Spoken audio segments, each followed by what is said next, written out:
Takže začneme tím, že řekneme všechno o sobě. Všichni řekli ano. Takže já začnu, jmenuji se Mia a je mi 17 let. A tohle jsem já. Všichni řekli wow.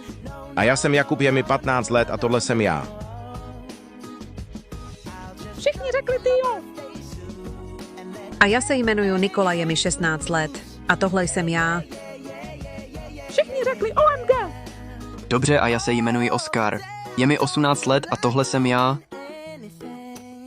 Všichni řekli ty brďo. Já se jmenuji Amalie, je mi 14 let a tohle jsme já. Vím, že jsem nejhezčí.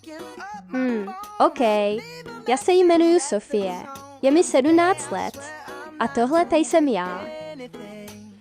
Všichni jste byli nádherní. Možná až na Amálii. True. Jdeme si zahrát obě pro 3, jen my kluci a já?